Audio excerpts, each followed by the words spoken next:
Ahorita.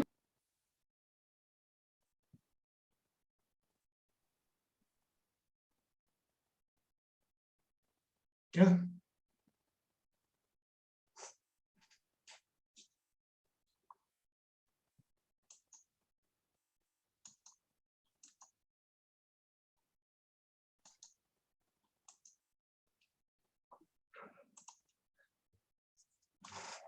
Muy buenas tardes, amigos del Diálogo de la Mesa Laboral, que nos siguen los domingos en este programa que ya se ha convertido en una linda costumbre todos los domingos a las 6 de la tarde, desarrollar una deliberación sobre temas críticos del ámbito sociolaboral con la participación de los miembros de la mesa laboral y también con invitados especiales. Hoy día tenemos a 3 miembros de la mesa laboral, Cristian Anestegui, Gonzalo Crespo y Gonzalo Amurrio, y 2 invitados especiales, Lucía Paredes y Guido Heredia. Les doy a los 5 cordial bienvenida en este programa que tiene un tema muy importante. Es un tema que tiene los mejores objetivos, aunque no siempre es administrado en la forma más apropiada. Se trata de la seguridad y salud ocupacional en Bolivia. Como antecedente voy a mencionar que lo que tenemos es la Ley General de Higiene y Seguridad Ocupacional y Bienestar, que está en el Decreto Ley 16998 de 2 de agosto de 1979. Era el gobierno del general David Padilla y llama la atención que en medio del empantanamiento político emergente de las elecciones de julio de ese año, no se hubiera podido poner de acuerdo el Congreso legislativo en la designación del presidente que surgía de las elecciones, y por lo tanto se produjo el empantanamiento y finalmente el 6 de agosto se solucionó la situación mediante un acuerdo de nombrar presidente al doctor Walter Guevara Arce. Un decreto ley de 414 artículos ser aprobado en medio de esas circunstancias políticas tiene su relevancia. Quiere decir que había en esas circunstancias, a pesar de todo, un funcionamiento de la parte administrativa al menos, que preparó este proyecto que ya tiene 42 años de vigencia, y por lo tanto es una reliquia, al igual que la Ley General del Trabajo, que es más antigua todavía. Vamos a comenzar entonces con una muy breve caracterización de lo que podríamos denominar la revisión de la actualidad de esta Ley General de Higiene y Seguridad Ocupacional y Bienestar. Le voy a pedir a Gonzalo Crespo que nos haga una breve referencia respecto a en qué medida mantiene su vigencia completa o parcial esta ley, y después también a Gonzalo Rodríguez. Pasado eso nos damos el tiempo de hablar del asunto específico de la reunión de hoy día, que son los comités mixtos y los coordinadores, obviamente, en el caso de empresas pequeñas. Adelante, Gonzalo. Bien, muchísimas gracias. Buenas tardes a todos los miembros de la mesa, los invitados y también, por supuesto, a las personas que nos honran con seguir nuestro programa. Evidentemente, el tema de la higiene y seguridad ocupacional es un tema de máxima relevancia, no solo ahora, sino hace tiempo, cuando se presumía que se necesitaba otorgar una protección especial a los trabajadores a través de la ley, y parecería que ese fue el propósito de desarrollar el decreto ley 16998, por el que se puso en vigencia la Ley General de Higiene y Seguridad Ocupacional y Bienestar que se encuentra vigente hasta el presente. Son como 400 artículos de esta ley que pretendía ser exhaustiva en el tratamiento de esta materia, y para ello divide en cierta parte los diferentes tipos de actividad y establece normas que son específicas para diferentes tipos de actividad. Pero dada su data, casi 43 años, esta pretensión de cubrir todos los aspectos de la vida laboral han quedado, por supuesto, desactualizadas, ¿no? Y hay partes de la ley que nunca se han puesto en vigencia. Por ejemplo, el artículo 3 del decreto ley se refiere a las actividades de centros de reclusión, es decir, incorpora dentro de las disposiciones y alcance de la ley a los centros de reclusión, y eso no ha ocurrido jamás, ¿verdad? Porque no hay peor lugar de seguridad de higiene ocupacional que en los centros de reclusión de cualquier clase. El artículo 11 nos habla de un Consejo Nacional de Higiene y Seguridad Ocupacional y Bienestar que jamás se ha puesto en vigencia ni jamás ha trabajado como la ley pretendía, ¿no? Entonces, por ejemplo, también tenemos actividades y condiciones de trabajo que han superado los alcances de la ley. En la ley no existen previsiones sobre instalaciones que utilicen gas natural de petróleo, ¿no? Sino se refiere de manera exhaustiva a instalaciones eléctricas, por ejemplo, pero no dice nada sobre el gas natural de petróleo. No incorpora las consideraciones ergonómicas necesarias para el teletrabajo, que es otra forma de trabajo que también debería estar incluido. Entonces, tenemos varios problemas de esa clase en cuanto al alcance de la ley, pero en lo que respecta al tema que nos ocupa y nos preocupa ahora, que es el funcionamiento de los comités mixtos de seguridad ocupacional, encontramos que entonces y ahora los comités no tienen capacidad de evaluar las condiciones y riesgos que se pone como funciones para estos comités, y se establece su existencia con ese propósito, ¿no? Podemos empezar ahí. Después ampliaremos las otras consideraciones.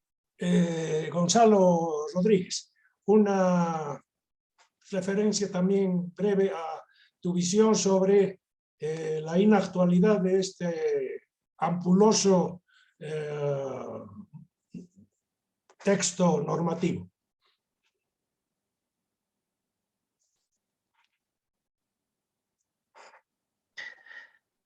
Gracias, Jorge. Un saludo cordial a la teleaudiencia y lógicamente a cada uno de los colegas que están en el panel de esta tarde. Es un cuerpo bastante ampuloso, como bien ha señalado, más de 400 artículos.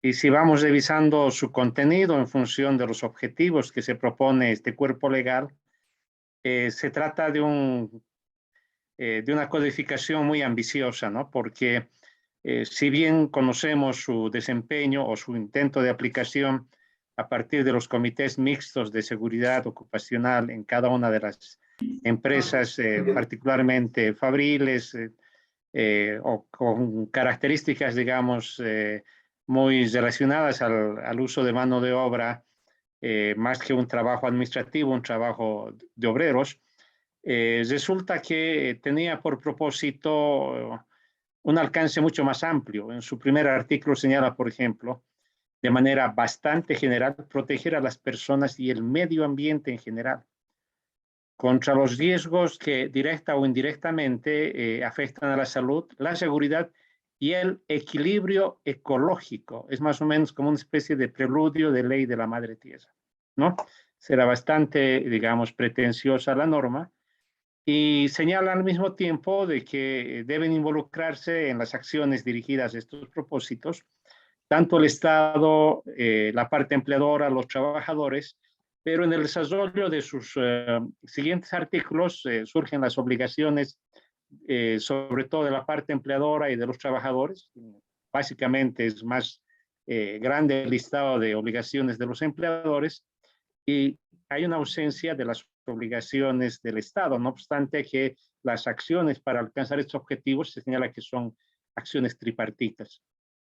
También me ha llamado la atención el hecho de que por mandato de esta norma se haya constituido un Consejo Nacional, en el artículo 11 de la norma, un Consejo Nacional a la cabeza del Ministerio de Trabajo, secundado por el Ministerio de Salud, usando los nuevos términos que están vigentes para estos organismos, el Ministerio de Minería y Metalurgia, ¿no?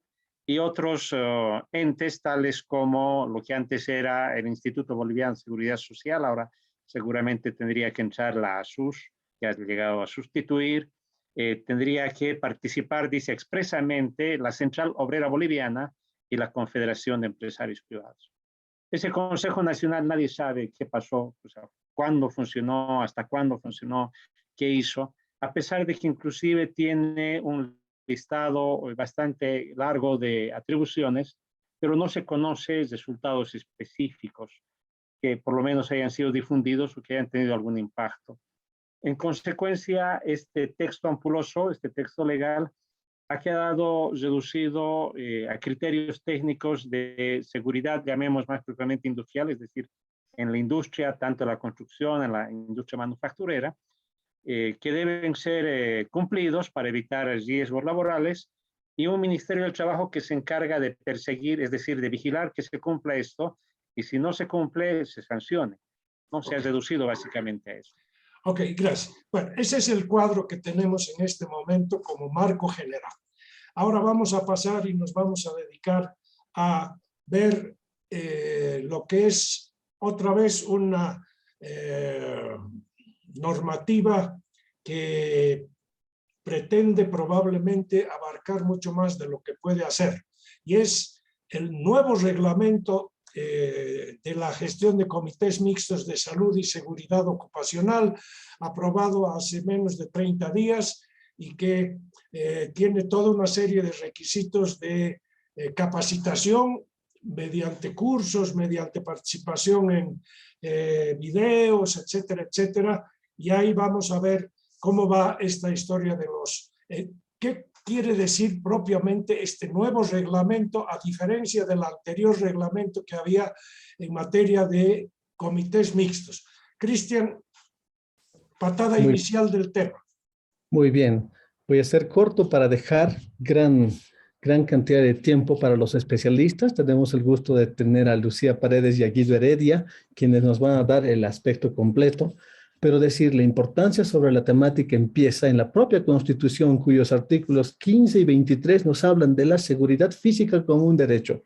Y dice así: toda persona tiene derecho a la vida, integridad física y seguridad física. Ahí empieza realmente, porque por supuesto que involucra así el derecho a salir de casa vivo y volver a casa vivo, básicamente, y sano, tal y como empezó sus tareas en la jornada laboral. Bien, se ha hablado rápidamente sobre la Ley General de Higiene y Seguridad Ocupacional, respecto de la cual Guido nos va a poder decir si vale la pena cambiarla. Yo no la veo obsoleta, de hecho me parece bastante completa, tanto tiempo que ha durado, y parece, mi impresión, que no la necesitamos realmente cambiar porque funciona bien.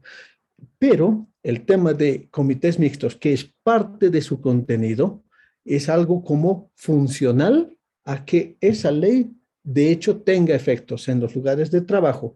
Yo veo como un genérico así, aciertos.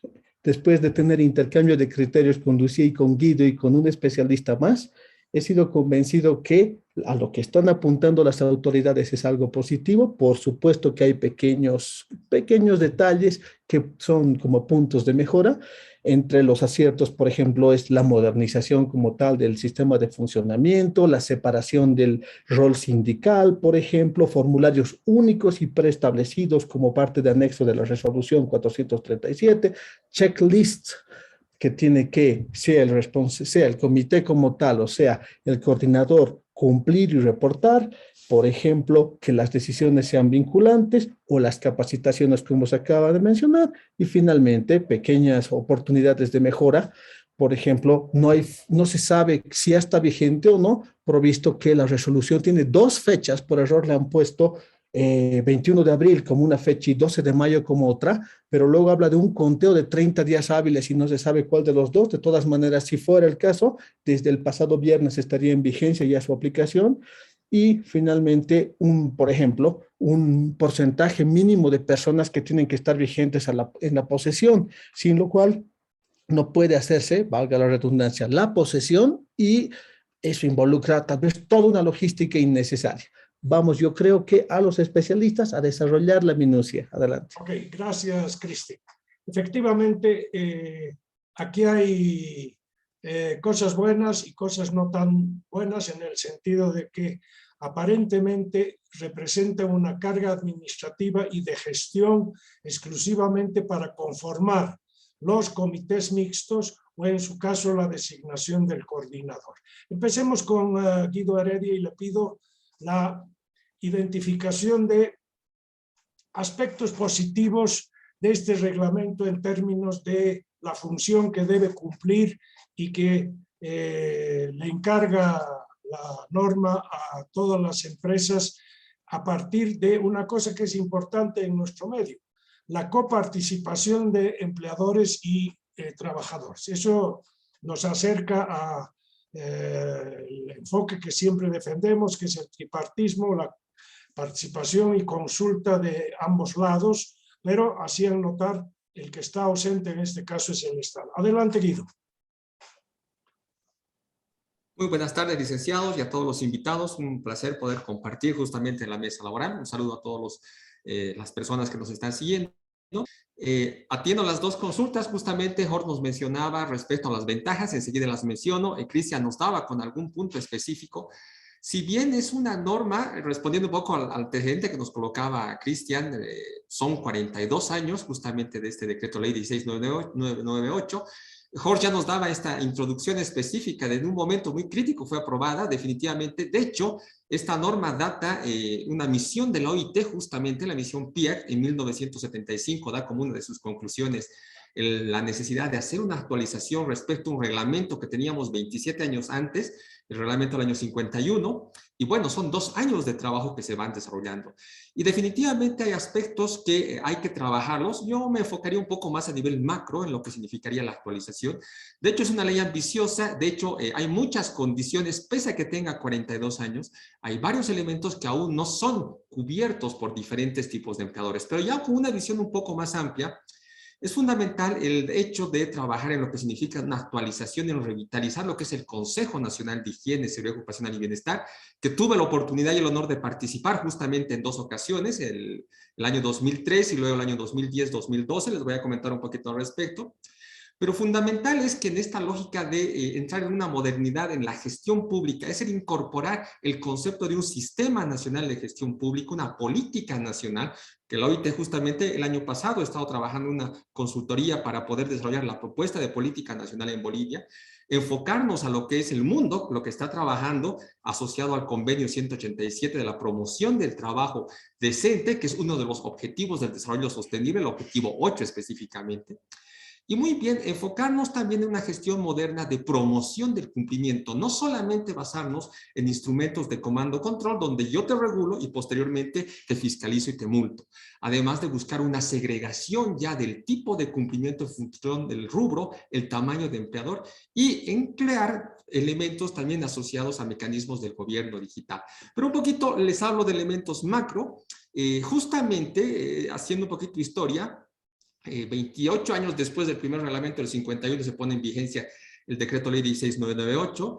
Justamente se articula el Consejo Nacional el año 2010, 2011, 2012, donde me tocó participar justamente, y se trabajó en una propuesta. Les comento que existe ya una propuesta de modernización de la Ley General de Higiene, Seguridad Ocupacional y Bienestar, que está durmiendo lamentablemente, la nueva Ley de Seguridad y Salud del Trabajo, pero que por aspectos, me imagino, de voluntad política no han podido ser justamente llevados adelante. ¿Por qué? Porque existe un enclavamiento asociado que primero debería existir una actualización de la normativa de la ley laboral. Estamos hablando de una ley de más de 80 años de vigencia. Entonces, ahí tenemos, creo, el primer punto de complicación, donde antes de que salga esta ley general, esta nueva Ley General de Seguridad y Salud del Trabajo, debería actualizarse lo que se había mencionado en su momento, el nuevo Código del Trabajo, que bien sabemos que no se tuvo una conclusión y que todavía sigue abierto, ¿verdad? Entonces vale la pena colocar ese antecedente.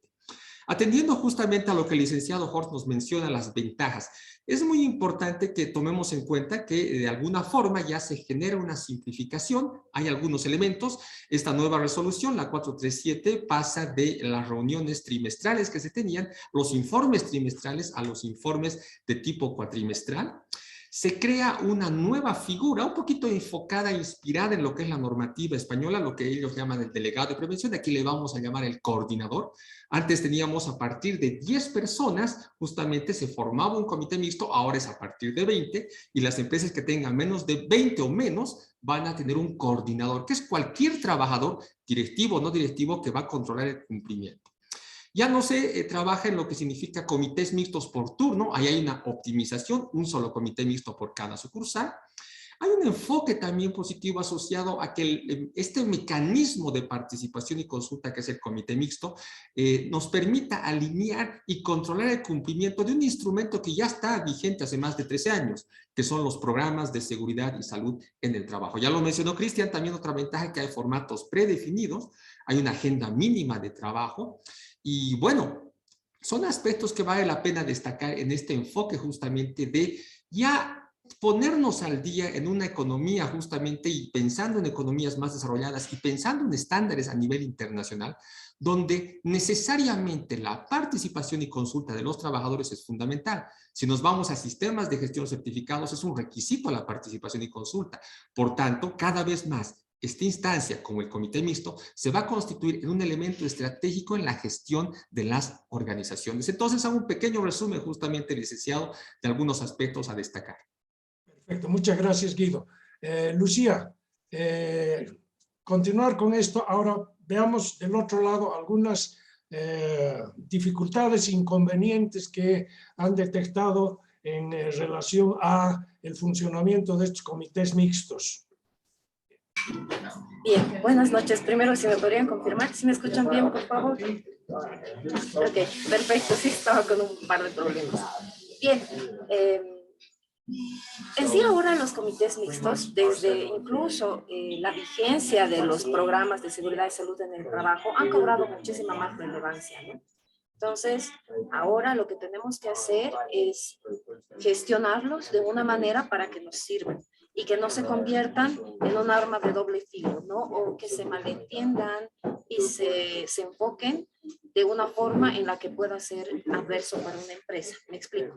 Por ejemplo, hay un artículo que lo veíamos el otro día en un conversatorio con Cristian, se volvió como polémico. Dentro de las obligaciones está que ellos están en la obligación de dar a conocer al Ministerio del Trabajo cualquier irregularidad que encontraran dentro de la organización. Obviamente esto siempre está enmarcado en la materia de seguridad y salud en el trabajo.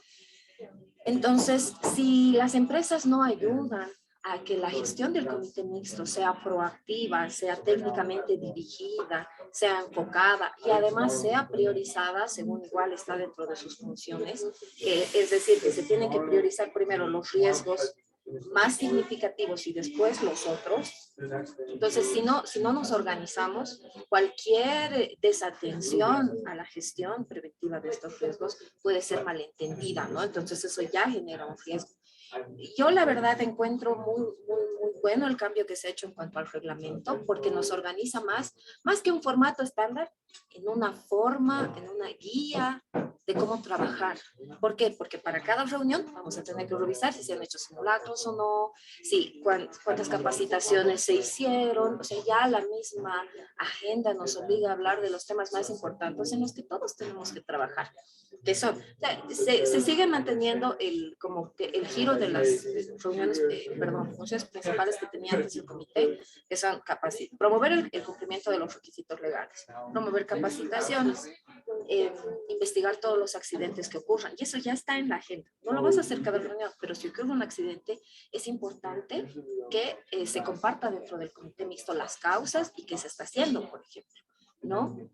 Y las inspecciones, es algo que también se ha organizado. Y las inspecciones, si uno las dirige, si uno capacita, por ejemplo, a sus representantes del comité mixto, tiene como otros ojos más que le están ayudando a ver todos los días que se estén previniendo accidentes o que ellos incluso puedan identificar alguna área en la que tal vez se pueda provocar alguna enfermedad laboral.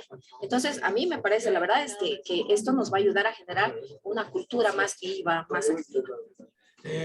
Muy interesante esto que mencionas. Yo creo que efectivamente es buena la participación. Ahora lo que podríamos ver es el tema de la elección. ¿Cómo se elige a los trabajadores? Porque esta es una tarea adicional a las funciones que cumple regularmente según su contrato. Y tiene que haber una reunión del comité mínimo una vez al mes. Y hay que preparar unos informes de una enorme cantidad de páginas, aunque están armados de tal manera que es hacer check nomás en la cosa, pero de todas maneras es una tarea adicional. En un momento en que la fluidez de la relación obrero-patronal en el país no está en su mejor momento. ¿Por qué no vemos un poquito esto de, vayamos con Guido, elección, toma de posesión, entrega de formularios, todo lo que tiene que ser tarea ya pasada la revisión, pasado el problema de mirar cómo se están cumpliendo las normas de seguridad e higiene industrial, y hay que hacer un papeleo burocrático y demás y entregarlo al ministerio. Entonces aquí hay un problema de administración complementaria a la gestión propiamente de la faena laboral. Bien, efectivamente es un proceso, esto ya viene justamente, este mandato viene desde el año 79, no es nuevo, justamente lo que es la representatividad tiene que ser mediante la votación. Esta elección se mantiene el mismo lineamiento de elección respecto a la anterior resolución ministerial, que era la 496. El empleador tiene que trabajar en lo que es convocar a una elección, hacer una elección donde los diferentes trabajadores hagan la participación, se hace la respectiva votación. Los que tengan mayor votación van a fungir justamente como el secretario del comité mixto y como los vocales respectivos. Se mantiene ese proceso, los requisitos también se mantienen. Aquí hay una pequeña mejora, lo que significa el tema de estructurar un poquito más la información que debería colocarse en lo que es un acta de elección. Se tienen diferentes otros requisitos para presentar, ¿verdad? Hay una presentación hay un memorándum de designación.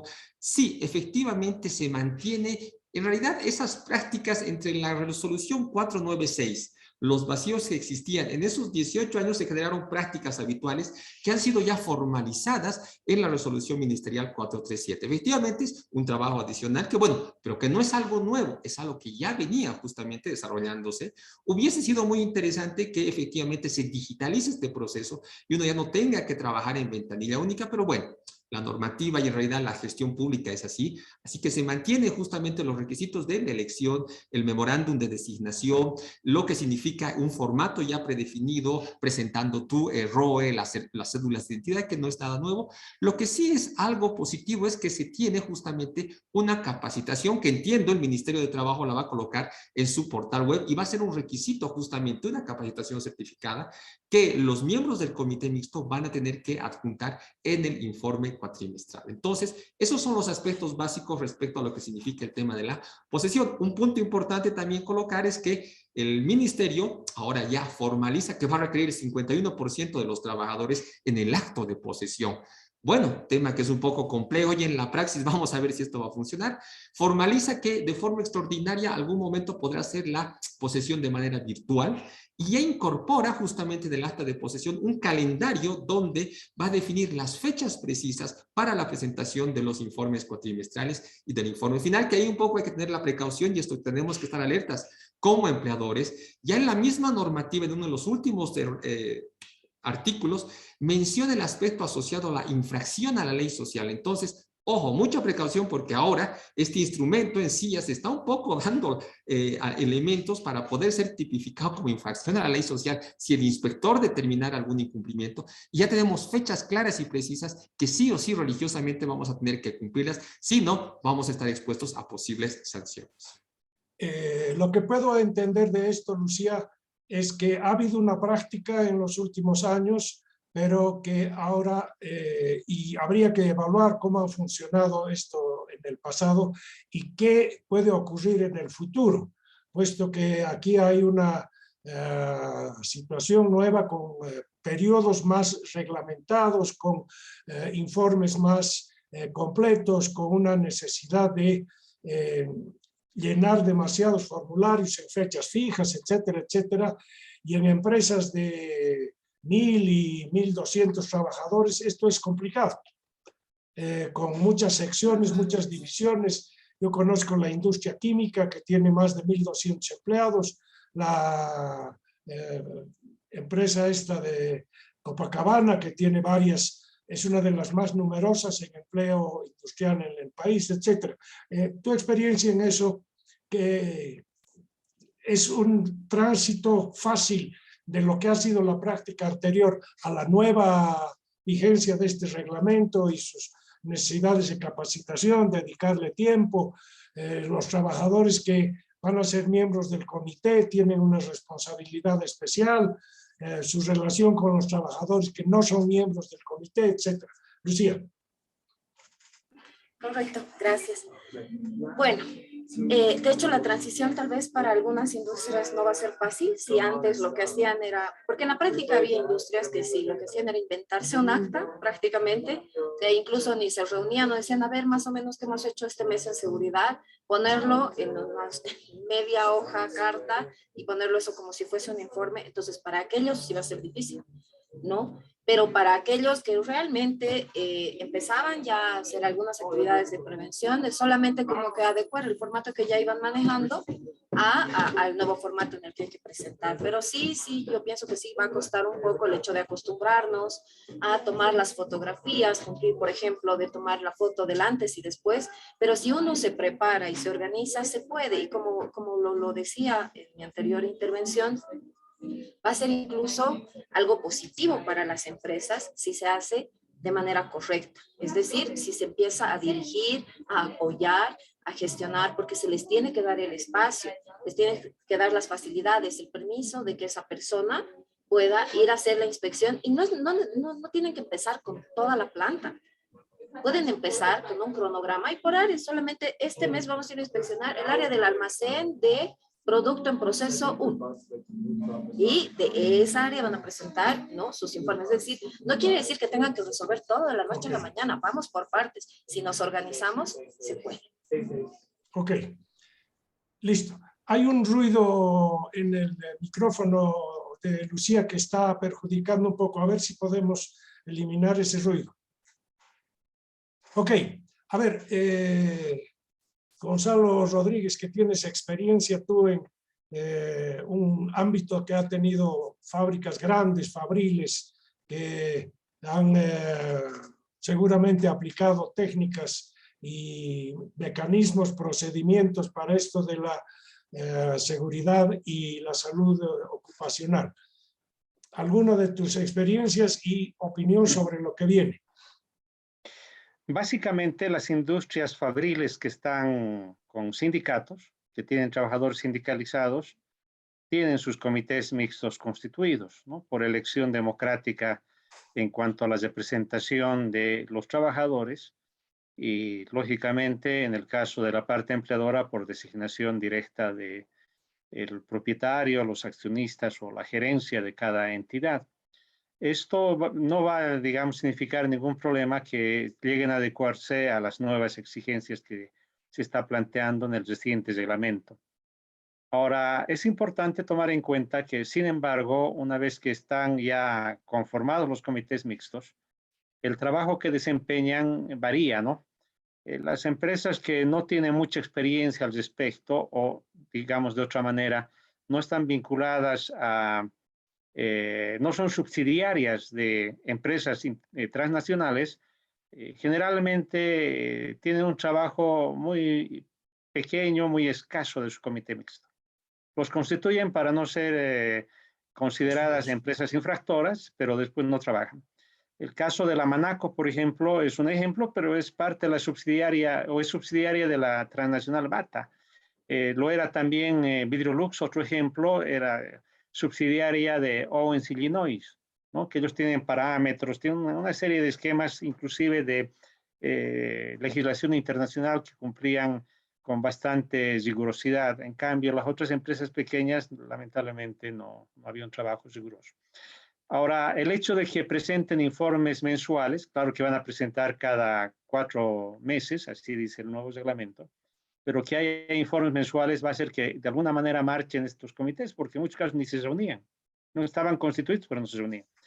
Esto permitirá de alguna manera, digamos, insertarnos en la práctica de conjunta de trabajar el mejorar las condiciones de seguridad ocupacional, de higiene, de bienestar, pero valdría la pena que se pueda ver las políticas que se estén proyectando desde ese Consejo Nacional que habíamos mencionado. Guido nos hacía mención que había experiencias hasta el 2012, pero de ahí adelante, ¿qué tenemos? ¿No? Pues en realidad, el ejemplo tendría que partir desde el propio Ministerio de Trabajo. Claro. ¿No? Y yo personalmente no conozco al respecto. Gonzalo Crespo,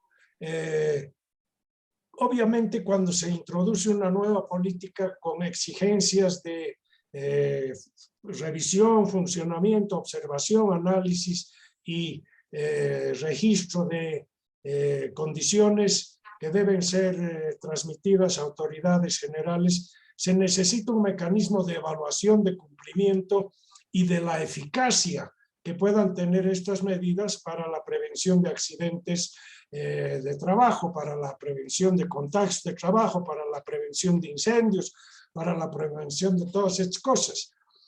¿Quién lleva la estadística de todo eso? ¿Cómo vamos a poder saber que este reglamento ha generado beneficios, ha disminuido el número de percances, el número de incidentes, el número de accidentes, etcétera? ¿Cómo sería la situación en esta materia?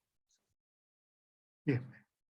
Jorge, un poquito antes, por favor, quería comentar lo siguiente. A mí me alegra mucho el entusiasmo y la expectativa favorable que se tiene del nuevo reglamento, pero yo tengo una visión totalmente contraria y diferente. Yo veo que es más de lo mismo, no veo realmente avances en esto, y estamos en contradicciones sumamente complicadas. El artículo 19 del nuevo reglamento nos habla de que después, en un plazo de 10 días, debe solicitarse, por ejemplo, la posesión del comité mixto, presentando requisitos en un folder azul. Seguimos exactamente en las mismas cosas, ¿verdad? Y bueno, y piden que se presente el acta de elección, el acta de posesión, etc. Nos piden en el requisito 4 fotocopias simples y vigentes de las cédulas de identidad. ¿Qué es eso? Por Dios, estamos en una era totalmente diferente, donde no es necesario hacer esta clase de cosas. Pero nos piden, por ejemplo, en el artículo, en el numeral 5 de estos requisitos, presentar una copia, este será, me imagino, no dice qué, pero el registro obligatorio del empleador. ¿Por qué le tengo que presentar al Ministerio de Trabajo el registro de empleador que el ministerio me otorga? Si simplemente puede verificarlo, si quiere verificarlo, ¿verdad? Pero seguimos en lo mismo. Yo creo que vamos más allá. ¿Por qué necesitamos una intervención oficial, una posesión del comité mixto? Basta comunicar que se ha establecido y que se ha organizado el comité mixto. ¿Por qué necesitamos la intervención o la aprobación del ministerio? ¿Qué tiene que hacer en eso el ministerio? ¿verdad? O sea, pero seguimos en esa clase de cosas. En el artículo 20, en el numeral 2, nos dicen que la posición mixta del comité deberá realizarse en instalaciones de la empresa, debiendo estar presente al menos el 51% de los trabajadores. Yo tengo 3 turnos de trabajo. ¿Cómo voy a lograr el 51% de presencia de los trabajadores para estar presentes en el acto en que unos funcionarios del ministerio, en mi caso, en el alto, uno de ellos ni siquiera escucha, porque, ¿no? Y va a estar presente el 51% de mis trabajadores en un acto totalmente formal que se puede hacer de manera absolutamente digital, etcétera. Entonces yo veo problemas muy graves en eso, ¿no? El anexo 2 de la resolución nos habla de una lista de verificación que les parece tan interesante. A mí me parece una barbaridad esta lista de verificación. Por ejemplo, el punto 4 habla de estudios y monitoreos de higiene y nos habla de que si se han hecho monitoreos de iluminación, ruido, carga de fuego, etcétera, ¿cómo pueden los miembros del comité estar seguros del contenido, de la idoneidad, de cómo continuar y seguir los resultados de estos estudios de monitoreo, etcétera? Yo creo que debemos orientarnos bastante más allá al cumplimiento de normas internacionales, normas ISO, etcétera, respecto a cada una de estas cosas. Y el reglamento no nos hable de ninguna manera la posibilidad de que todas estas evaluaciones sean efectuadas por consultores que contraten los empleadores para verificar esto. Gente especializada que pueda realmente orientar y garantizar el cumplimiento de los propósitos y de aquellas partes que se deben realizar. Entonces yo creo que debería existir esa posibilidad que resulta mucho más práctica, a lo mejor más cara para los empleadores, pero más segura respecto al cumplimiento e idoneidad de los trabajos que se hagan en esta materia. Si se tiene esto, entonces podemos hablar, de realizar una estadística efectiva de cuánto se avanza, no se avanza en cada una de estas cosas. Lamentablemente discrepo con el entusiasmo de los otros panelistas y de nuestros invitados. Yo creo que esta resolución no constituye ningún avance, es más burocracia simplemente. Partamos de que el objetivo que tiene todo esto es garantizar la salud, la integridad física, las condiciones apropiadas en su salud ocupacional y su seguridad en términos genéricos, y que para llegar a ese objetivo se pueden tener varios caminos, varios instrumentos, varios métodos. El que se ha elegido acá es un camino bastante burocrático, como lo has caracterizado tú. Y bueno, pero oigamos a Lucía y después a Guido, eventualmente encontrarle a esto ventajas, beneficios, y que puede ser un avance respecto a la práctica que hemos tenido en el pasado. Lucía. Ok, ¿me escuchan mejor ahora? Sí, está bien. Gracias. Ok, gracias. Entonces, bien, comprendo la posición de Gonzalo. También debe haber más empleadores, ¿no? Que están tal vez con la misma perspectiva. Sin embargo, a ver, vamos por puntos. En cuanto a los requisitos de posesión, no es que lo hayamos vuelto más complicado, simplemente ahí no han habido cambios. Siempre ha sido así, de pedirnos bastantes documentos para presentar. ¿De que debería simplificarse? Sí, pero no es que hemos retrocedido, simplemente no se han cambiado las cosas.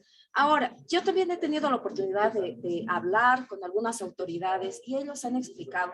Por ejemplo, en Cochabamba se ha dado el caso de que han llegado incluso a pedir las actas de votación firmadas originales. ¿Por qué? Porque algún empleador, supuestamente según la explicación que me dieron autoridades, es que habían falsificado las actas de votación de sus trabajadores.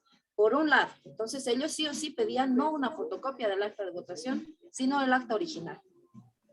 Ahora, en cuanto a la presencia del 51%, ¿por qué? A mí me ha tocado estar en varias posesiones de comités mixtos y en distintas regionales. ¿Cuál era la pregunta común de los inspectores? A ver, señores, les decían, Y la verdad, a que participe el sindicato o que participen los trabajadores, 1001 veces, yo apoyo que participen los trabajadores. ¿Por qué? Porque en ese momento de la posesión, entendería yo que este 51% de la presencia es para poder validar la pregunta clave que muchos de los inspectores hacen al momento de la posesión, que es, señores, los representantes que ustedes han elegido, o sea, como que validan, ¿no?, el acta de votación, son los que han sido elegidos voluntariamente por ustedes, están siendo democráticamente elegidos, se sienten representados y hacen algunas otras consultas más. Entonces, sí, entiendo, un trabajo de 3 turnos, por ejemplo, en una planta complica, pero démosle un poco de tiempo de implementación a este reglamento. En la práctica se va a ir puliendo, porque vamos a estar abiertos a pulir la parte operativa como tal, es decir, algunas veces que me ha tocado igual hablar en el Ministerio de Trabajo con alguna autoridad nacional, me decía, cuando haya una como nebulosa en la aplicación de la normativa, posicionémonos siempre desde la perspectiva de la prevención, de qué es lo mejor para salvaguardar la seguridad y la salud de los trabajadores. Okay. En este caso, no voy a traer a alguien del turno nocturno a la posesión. Entonces, se entendería que este 51% es 51% de los trabajadores a los que les corresponda estar en el momento de la posesión. Y ahora, en cuanto a ya con esto termino muy cortito, por favor, todos esos puntos de la lista, bueno, el reglamento no indica una frecuencia de cada cuánto se tenga que hacer esta lista de verificación. Por algunas preguntas se entendería que es una vez al año. Y además, son preguntas que si uno tiene el PSST, que es obligatorio ya desde hace años en Bolivia, si uno tiene su programa de seguridad y salud en el trabajo, esto es solamente ir y ver el documento. No es que la persona va a ir a gestionar, el coordinador o el representante del comité mixto, el ir a coordinar un monitoreo. No lo va a hacer, simplemente va a ver si la empresa ha hecho estos monitoreos con, o sea, si sus monitoreos están vigentes, ¿no? Y estos monitoreos ya tienen una normativa técnica específica, la cual especifica incluso qué tipo de profesionales, cuántas horas incluso de capacitación tiene que tener para ejecutar este monitoreo. Entonces no veo la complicación. Gracias, Lucía.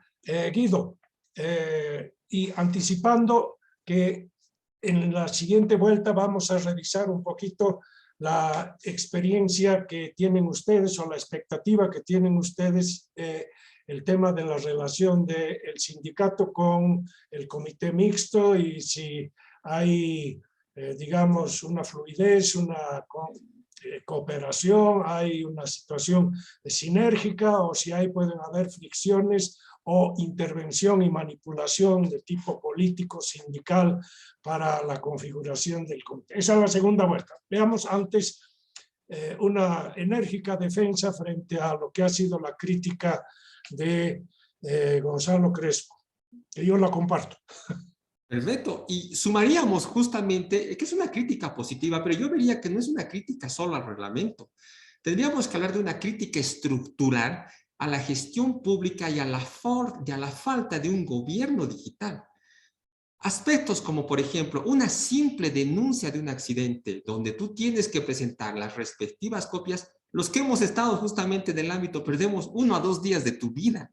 Comenzar con esa digitalización, no solamente el tema del comité mixto, la presentación mensual de planillas de la oficina virtual que al final tú vas dejando los registros nuevamente. Entonces, en realidad el problema estructural radica en la forma de gestión y la digitalización de las instituciones. Esto es un puntito más del iceberg que significa la falta de una digitalización.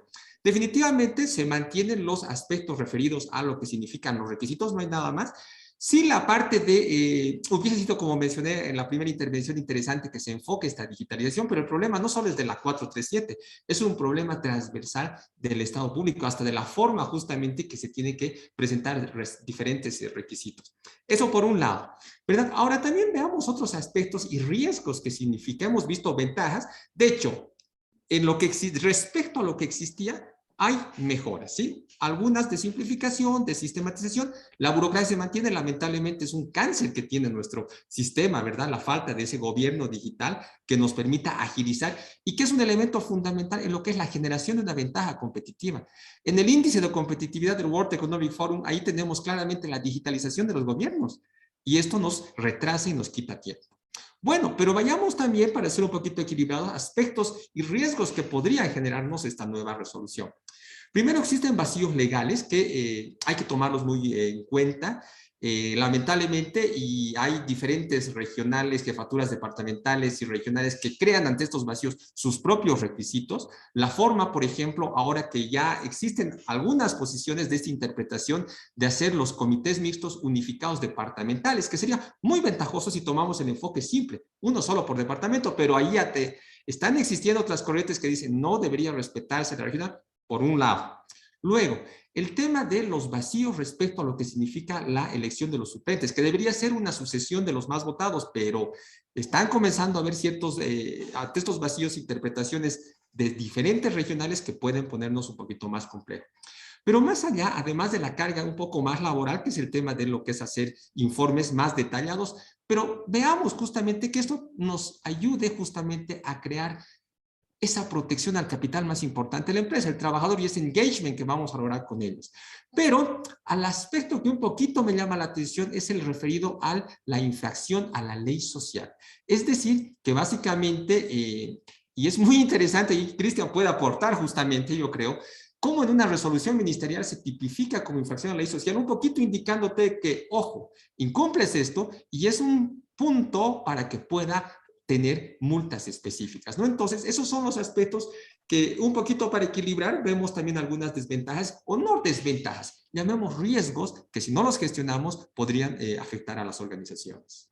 Entiendo que nuestra orientación jurídica en general es de tipo punitivo y mucho menos de tipo de estímulos e incentivos para mejorar las cosas. Y pienso que también esto se aplica a nuestro ámbito de conversación de hoy día. A ver, veamos ahora el tema que les había anticipado, el tema del sindicato. Empecemos con Gonzalo Rodríguez, después vemos la intervención de ustedes dos otra vez. Estamos en un momento muy politizado de la sindicalización. Adelante, Gonzalo. Bueno, hace poco en el mundo han celebrado, en Estados Unidos han celebrado que Apple, una de sus tiendas, haya votado para constituir su sindicato, y parece que lo que es las nuevas economías vinculadas a la sociedad del conocimiento van a entrar a la sindicalización paulatinamente. Esto me permite afirmar de que aquello que se ve como un estigma, digamos, al movimiento sindical, no es tal, ¿no? En realidad, si no hay movimiento sindical, no hay progreso social, porque de ahí vienen las demandas y, lógicamente, el órgano ejecutivo y legislativo tiene que rescatar esas inquietudes y tener la capacidad de plasmar en normativas. Y desde ese punto de vista, ya el 2004, en relación a los reglamentos de los comités mixtos, no he podido encontrar aún en el nuevo reglamento. Era clave también, y es clave, de que los miembros del comité mixto tengan el fuero sindical, porque se dan casos de despido. En el reglamento anterior se tenía, ¿no? En este no he podido encontrar porque está todavía en versión fotografía, no está con texto digitalizado, no he podido rápidamente ubicar, pero esto implica que hay una especie de labor específica de los representantes de los trabajadores dentro del comité mixto, pero que es de representación de sus mandantes, ¿no? Es una representación en un organismo técnico a nombre de los trabajadores de base, y por tanto esa labor de representación, si no tiene protección dentro de los marcos del convenio 98 de la OIT, puede implicar riesgos, ¿no? El trabajador que está ahí en el comité puede terminar despedido, y eso lógicamente hay que tomar en cuenta. Ahora, es necesario diferenciar de que el sindicato, por ya la misma normativa del 79, no puede inmiscuirse en las actividades del comité mixto, es verdad, pero lógicamente podrá coordinar, podrá transmitir también sus preocupaciones al comité mixto. No hay nada que inhibe en eso, y la Constitución tiene mandatos claros al respecto. Lo que no está prohibido está permitido, y el grado de representación además es bastante amplio a favor de los sindicatos, ¿no? Ok, vamos con Guido. Espero haber satisfecho tu pregunta, puede que... No, está bien. Veamos experiencias en materia de relaciones, interferencias, cooperación sinergia, coordinación, sindicato, comité. Bien, ok, muchas gracias, licenciado. Un poquito para aclarar, justamente, ya en el decreto ley 16, un poquito tocando a Gonzalo para complementar lo que mencionaba, porque es importante esa aclaración fundamental. Ya el decreto ley 16998 ya menciona el año 79 que los miembros del comité mixto tienen una inamovilidad funcional durante su gestión. Bueno. Eso es ratificado en la resolución ministerial 496 del año 2004. En esta resolución se mantiene aquello, pero te está mencionando y te está abriendo la figura justamente de que, ok, puede haber despidos legalmente justificados y la legislación, la Ley General del Trabajo nos establece y su reglamento causales de despido. O sea, no te pueden despedir si eres miembro del comité mixto si estás realizando o tienes amonestaciones relacionadas a reclamos a temas de salud y seguridad del trabajo. Eso para clarificar. Y justamente engancho con lo que usted menciona justamente, licenciado. Una mala práctica justamente de este ámbito, de lo que significa el tema de ese fuero, y les cuento con vivencias en diferentes organizaciones y varios comités mixtos, es que incluso ha sido mal interpretado por parte de los trabajadores, donde se ponían de acuerdo los trabajadores y aquel trabajador que estaba en la cuerda floja y que sabemos que no había un buen desempeño, ok, lo blindamos y lo nombramos miembro del comité mixto y está protegido. ¿Sí? Entonces, ese, por ejemplo, era una mala práctica. Bueno, aquí ya se clarifica y se dice, ok, no eres una vaca sagrada que no se te puede tocar. Sí no se puede tocar si está relacionado a temas de salud y seguridad, pero si hay temas específicos de un mal desempeño o razones legales justificadas, puede proceder. ¿Qué pasa en Bolivia? ¿Qué distorsiones han existido en nuestro país? Primero, en muchas organizaciones, en este afán de no perder, porque es un tema de poder, ¿verdad? Es un tema de poder en lo que significa la parte sindical. Muchas veces los sindicatos han apuntado y han presionado para que solo puedan votar en las elecciones del comité mixto personal sindicalizado, cosa que es falso. Puede votar sindicalizado o no sindicalizado. Ese es un aspecto que hay que tener presente. Segundo, que definitivamente el sindicato ha tratado de involucrarse y definir y ver temas de salud y seguridad. Puede trabajar perfecto, pero la ley define que la instancia oficial es el comité mixto. Tercero, que muchas veces el sindicato a veces tiene tanto poder en la organización que ellos definen internamente quiénes van a ser los representantes del comité mixto. Otra práctica siendo que debería ser un elemento totalmente democrático. Luego, muchos sindicatos han tratado también de ver lo que significa el aspecto de avalar, en ese afán de ganar poder, avalar las decisiones del comité mixto, cosa que no debería pasar, pero les cuento lo que pasa en la vida real. Incluso han existido casos donde en ese enfoque de tratar de ganar poder, el comité mixto ha tratado, me ha tocado ver en una organización, trataba de avalar el desempeño, ¿no?, de los profesionales en materia de SST. Y luego, ¿qué ha pasado en muchas organizaciones? Que aquellos representantes del comité mixto muchas veces han utilizado esa gestión buena del comité mixto como un trampolín para luego apuntar a ser directivos del sindicato. Entonces, ahí menciono algunos aspectos. Desde luego, una diferencia total, sindicato solo laboral, enfoque de trabajadores.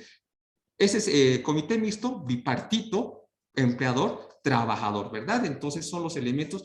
Ahí sí hay una coincidencia interesante en esta nueva resolución. Es el número 20.